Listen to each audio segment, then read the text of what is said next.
Jaalalli waaqayyo isiniif haa baay'atu maatii walbeekaatuu fi akka nagaa keessanii ani nagaa kootti galata waaqayyo isinis baga nagaa fayyaa taatan hundumti keessan kan biyya alaatti fi kan biyya keessa jirtan bakkuma jirtanitti nageenyi koo isin bira naaf haa ta'u isiniin jedhe har'ammoo waan tokko qabattee dhufee jira waraqaa aynab soosisaa hojjechuufiin na wajjin tura kun asittis waraqaa aynabii qopheessee jira asitti immoo tuumii qopheessee jira kun tuumidha. Inna soosisaa hojjedha tamaatimii kanarraa haga soosisaa hojjedhee deebuutti na wajjin turaa isiniin jedha.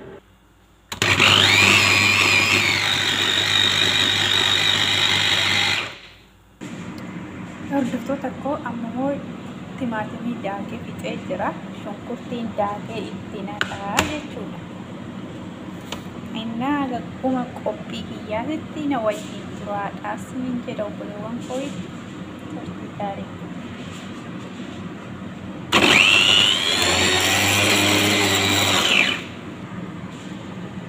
kunooti kana ta'ee jira amma asitti naqa jechuudha bakka tokko bilcheessuudhaaf jechuudha.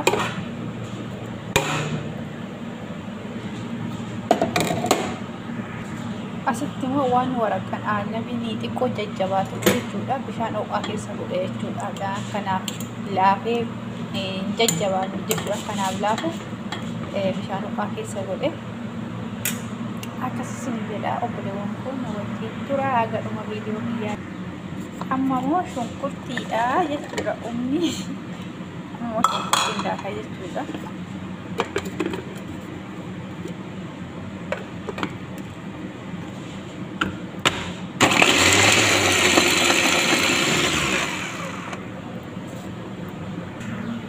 Amma immoo shunkurtiidha. Shunkurtii jechuudha.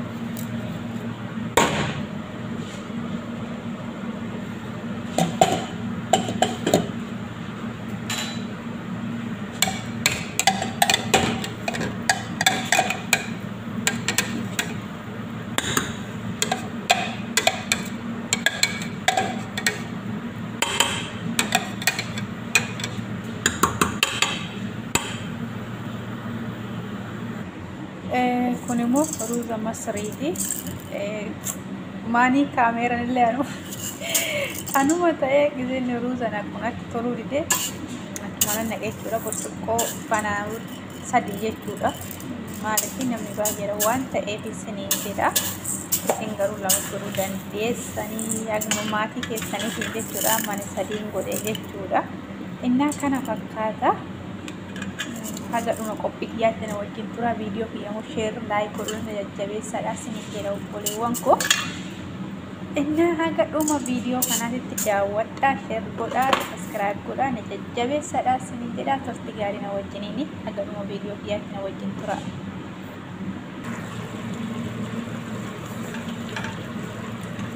Amma immoo maajiin itti godha jechuudha.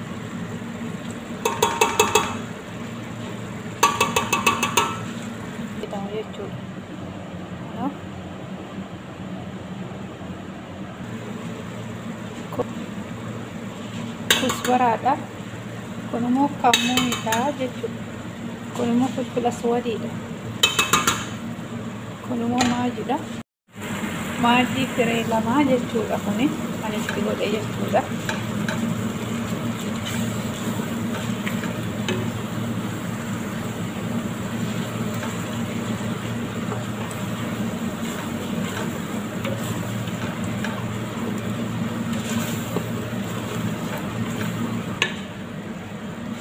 Kun immoo barbareedha.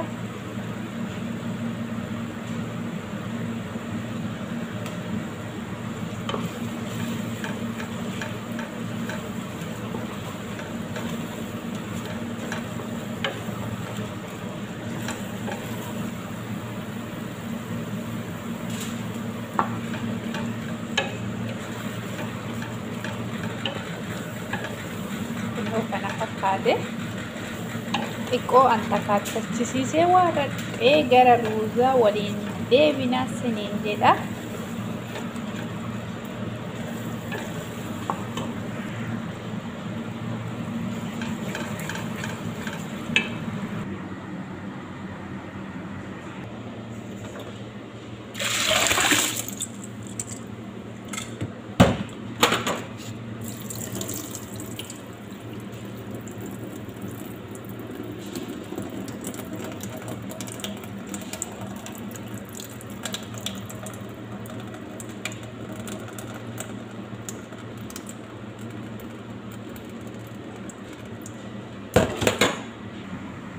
avokaadoon siidha kuni.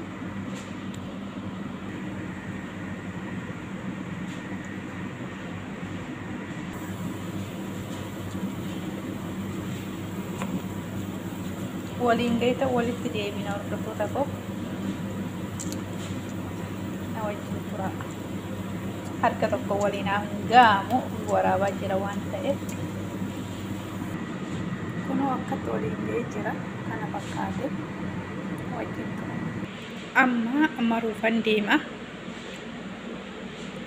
Kunoo fixee walitti deebinaa na wajjin tura.